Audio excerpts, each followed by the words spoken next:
Welcome to Astounding Stories of Space and Time.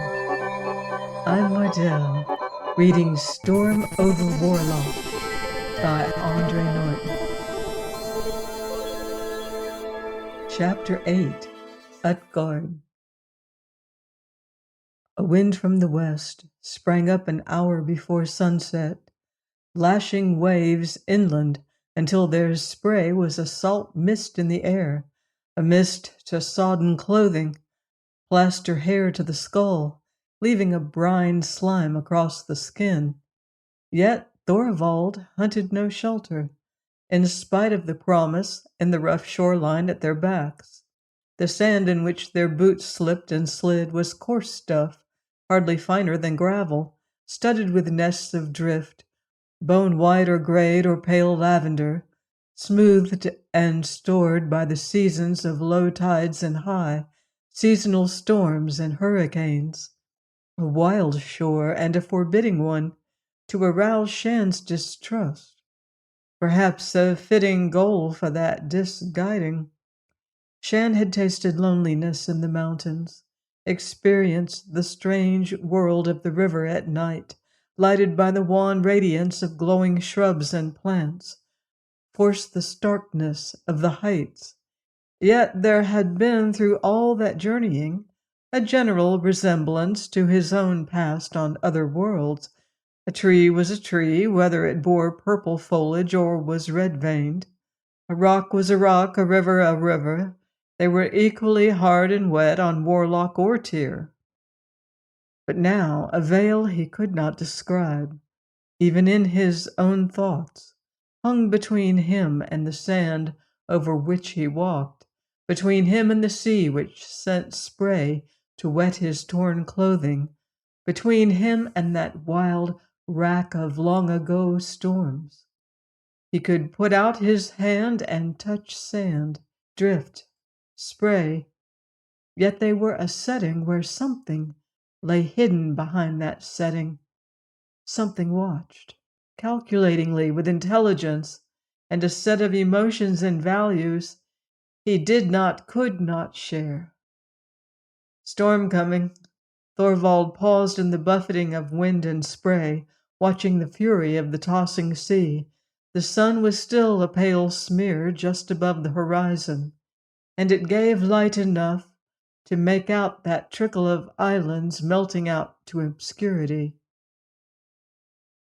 Utgard. Utgard? Shann repeated the strange word, holding no meaning for him. Legend of my people. Thorvald smeared spray from his face with one hand. Utgard, those outermost islands where dwell the giants who are the mortal enemies of the old gods. Those dark lumps, most of them bare rock, only a few crowned with stunted vegetation, might well harbor anything, Shann decided, giants or the malignant spirits of any race. Perhaps even the Throgs had their tales of evil things in the night, beetle monsters to people wild unknown lands. He caught at Thorvald's arm and suggested a practical course of action. We'll need shelter before the storm strikes. To Shann's relief, the other nodded. They trailed back across the beach, their backs now to the sea and Utgard. That harsh-sounding name did so well fit the line of islands and islets, Shann repeated it to himself. Here the beach was narrow, a strip of blue sand gravel, walled by wave-worn boulders, and from that barrier of stones, piled into a breastwork by chance, interwoven with bone-bare drift, arose the first of the cliffs. Shann studied the terrain with increasing uneasiness. To be caught between a sea, whipped inland by a storm wind, and that cliff would be a risk he did not like to consider. As ignorant of field lore as he was, they must locate some break nearer than the fjord down which they had come, and they must find it soon, before the daylight was gone and the full fury of bad weather struck. In the end, the wolverines discovered an exit just as they had found the passage through the mountain. Taggy nosed into a darker line down the face of the cliff and disappeared, Togi duplicating that feat. Shann trailed them, finding the opening a tight squeeze. He squirmed into dimness, his outstretched hands meeting a rough stone surface, sloping upward. After gaining a point about 8 feet above the beach, he was able to look back and down through the seaward slit. Open to the sky, the crevice proved a doorway into a narrow valley, not unlike those which house the fjords, but provided with a thick growth of vegetation, well protected by the high walls. Working now as a well-rehearsed team, the men set up a shelter of saplings and brush, the back to the slit through which the wind was still able to tear away. Walled in by stone and knowing that no Throg flyer would attempt to fly in the face of the coming storm, they dared to make a fire. The warmth was a comfort to their bodies, just as the light of the flames, men's age-old hearth companion, was a comfort to the fugitive spirits. Those dancing spears of red, for Shann at least, burned away that veil of otherworldliness which had enwrapped the beach, providing in the night an illusion of the home he had never really known. But the wind and the weather did not keep truce very long. A wailing blast around the upper peaks produced a caterwauling to equal the voices of half a dozen Throg hounds, and in their poor shelter the Terrans not only heard the thunderous boom of surf, but felt the vibration of that beat pounding through the very ground on which they lay. The sea must have long since covered the beach over which they had come, and was now trying its strength against the rock of the cliff barrier. They could not talk to each other over that din, although shoulder touched shoulder. The last flush of amber vanished from the sky with the speed of a dropped curtain. Tonight no period of twilight divided night from day, but their portion of Warlock was plunged abruptly into darkness. The wolverines crowded into their small haven, whining deep in their throats. Shann ran his hands along their furred bodies, trying to give them a reassurance he himself did not feel. Never before when on stable land had he been so aware of the unleashed terrors nature could exert, the forces against which all mankind's controls were as nothing. Time could no longer be measured by any set of minutes or hours. There was only darkness, the howling winds, and the salty rain which must in part be the breath of the sea driven in upon them. The comforting fire vanished. Chill and dankness crept up to cramp their bodies, so that now and again they were forced to their feet to swing arms, stamp, drive the blood into faster circulation. Later came a time when the wind died, no longer driving the rain bullet hard against and through their flimsy shelter. Then they slept in the thick unconsciousness of exhaustion. A red-purple skull, and from its eye sockets the flying things kept going. Shann trod on an unsteady foundation which dipped under his weight, as had the raft of the river voyage. He was drawing nearer to that great head, could see now how waves curved about the angle of the lower jaw, slapping inward between gaps of missing teeth, which were really broken fangs of rock, as if the skull now and then sucked reviving moisture from the water. The aperture marking the nose was closer to a snout, and the hole was dark, dark as the empty eye sockets. Yet that darkness was drawing him past any effort to escape he could summon. And then that on which he rode so perilously was carried forward by the waves, grated against the jawbone, while against his own fighting will his hands rose above his head, reaching for a hold to draw his shrinking body up the stark surface to that snout passage. Lanty! A hand jerked him back, broke that compulsion. And the dream. Shann opened his eyes with difficulty. His lashes seemed glued to his cheeks. He might have been surveying a submerged world. The thin streamers of fog twined up from the earth as if they grew from seeds planted by the storm. But there was no wind, no sound from the peaks. Only under his stiff body Shann could still feel that vibration which was the sea battering against the cliff wall. Thorvald was crouched beside him, his hand still urgent on the younger man's shoulder. The officer's face was drawn so finely that his features, sharp under the tanned skin, were akin to the skull Shann still half saw among the ascending pillars of fog. Storm's over.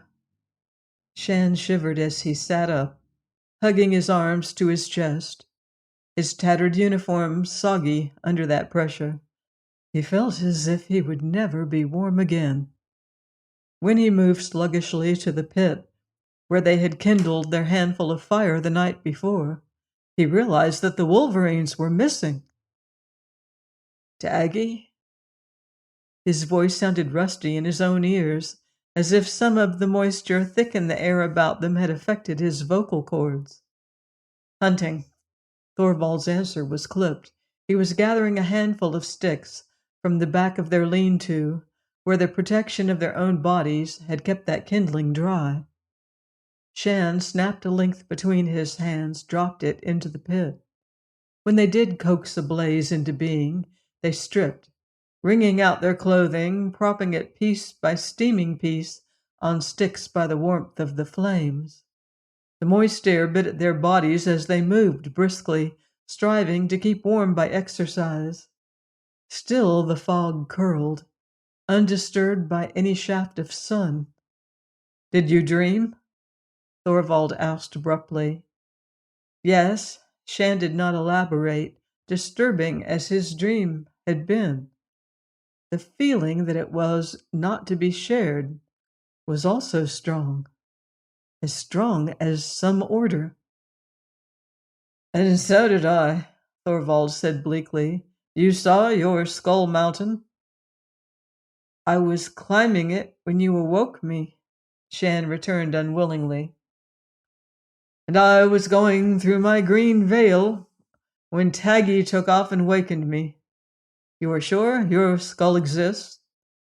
"Yes, and so am I, that the cavern of the veil is somewhere on this world. But why?" Thorvald stood up in the firelight, marking plainly the lines between his tanned arms, his brown face and throat, and the paleness of his lean body. "Why do we dream those particular dreams?" Shann tested the dryness of a shirt. He had no reason to try and explain the wherefore of those dreams. Only he was certain that he would sometime, somewhere, find that skull, and that when he did, he would climb to the doorway of the snout, pass behind to the depths where the flying things might nest, not because he wanted to make such an expedition, but because he must. He drew his hands across his ribs, where pressure still brought an aching reminder of the crushing force of the energy whip the Throgs had wielded. There was no extra flesh on his body, yet muscles slid easily under the skin, a darker skin than Thorvald's, deepening to a warm brown where it had been weathered. His hair, unclipped now for a month, was beginning to curl about his head in tight dark rings.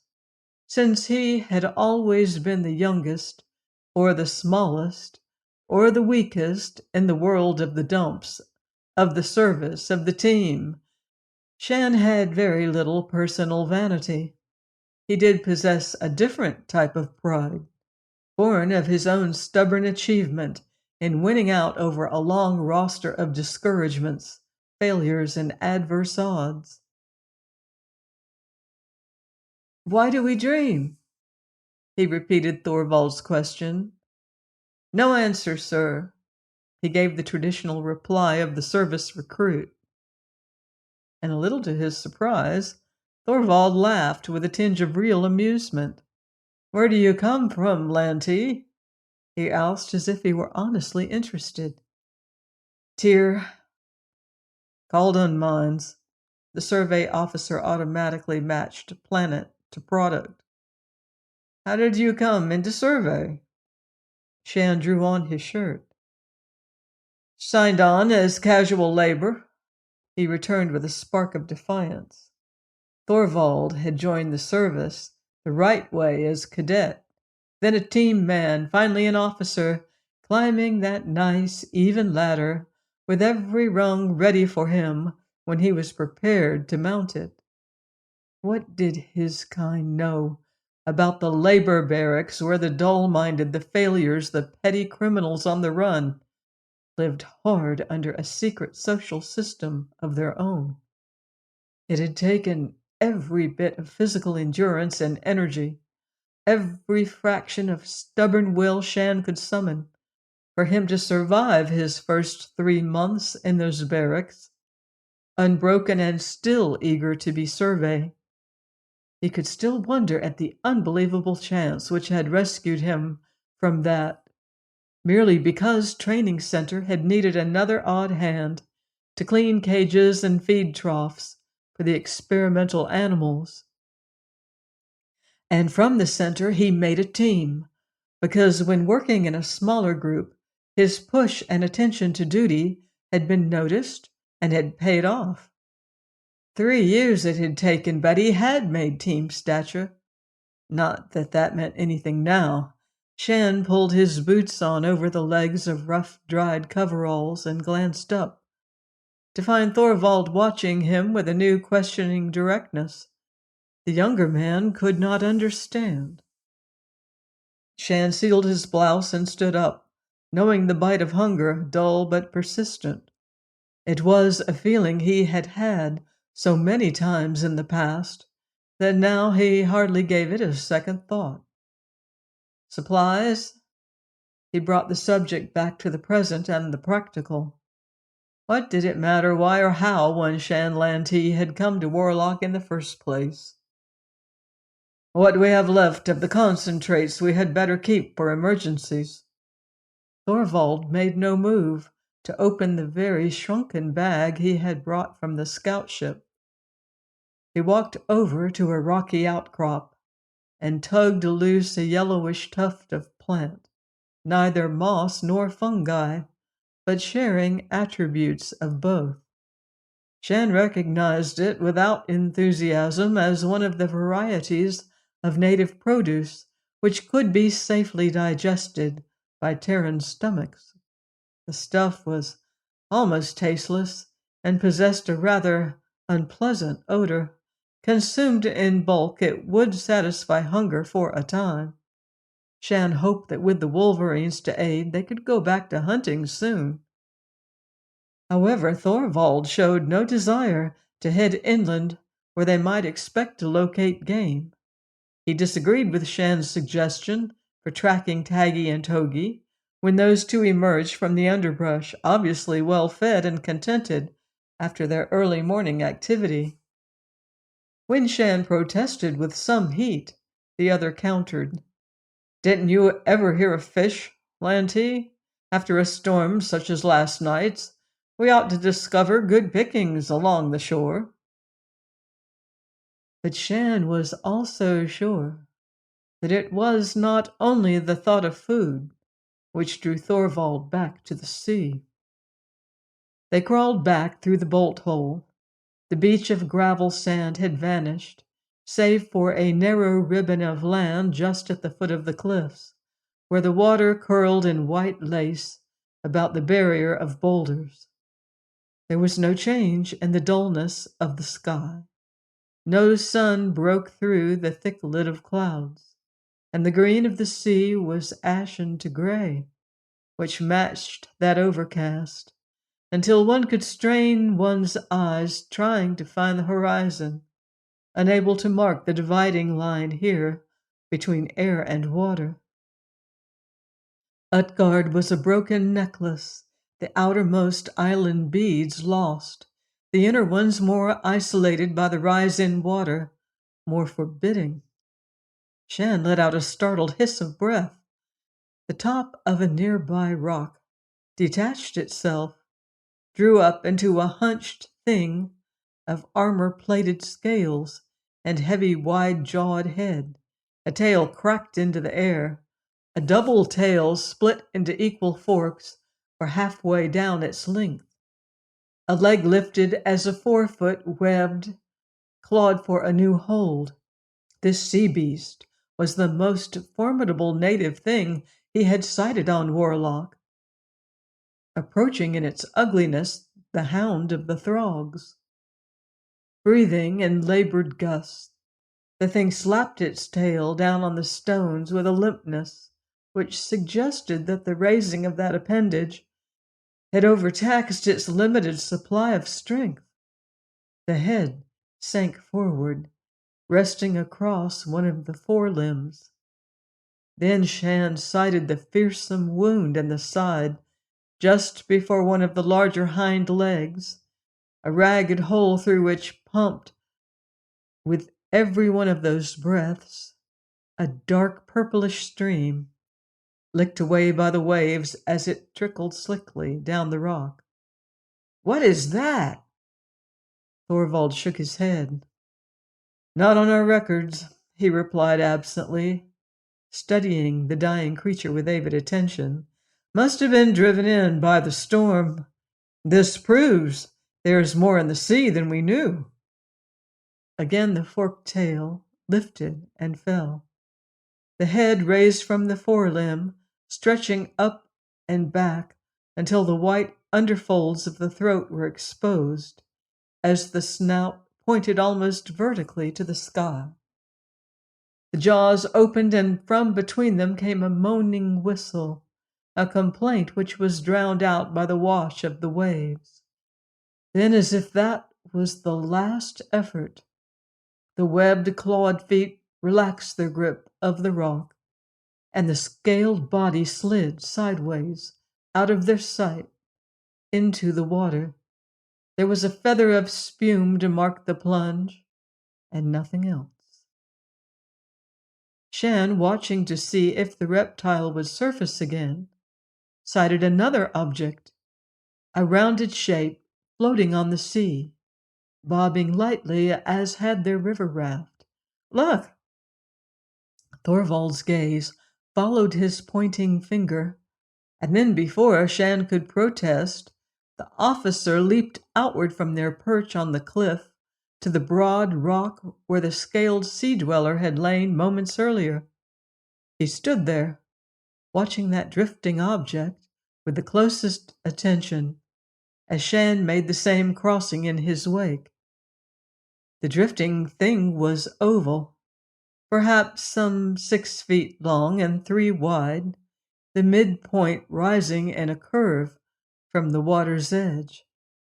As far as Shann could make out in the half-light, the color was a reddish-brown, the surface rough, and he thought by the way that it moved that it must be flotsam of the storm, buoyant enough to ride the waves with close to cork resiliency. To Shann's dismay, his companion began to strip. "What are you going to do?" "Get that." Shann surveyed the water about the rock. The forked tail had sunk just there. Was the survey officer mad enough to think he could swim unmenaced through a sea which might be infested with more such creatures? It seemed that he was, for Thorvald's white body arched out in a dive. Shann waited half-crouched and tense, as though he could in some way attack anything rising from the depths to strike at his companion. A brown arm flashed above the surface. Thorvald swam strongly toward the floating object. He reached it, his outstretched hand rasping across the surface. And it responded so quickly to that touch that Shann guessed it was even lighter and easier to handle than he had first thought. Thorvald headed back, herding the thing before him, and when he climbed out on the rock, Shann was pulling up his trophy. They flipped the find over to discover it hollow. They had, in effect, a ready-made craft, not unlike a canoe with blunted bows. But the substance was surely organic, was it shell? Shann speculated, running his fingertips over the irregular surface. The survey officer dressed. "We have our boat," he commented. "Now for Utgard." Use this frail thing to dare the trip to the islands? But Shann did not protest. If the officer determined to try such a voyage, he would do it. And neither did the younger man doubt that he would accompany Thorvald. Please join me next time for another exciting chapter of Storm over Warlock by Andre Norton, here on Astounding Stories of Space and Time. Until then, watch the skies.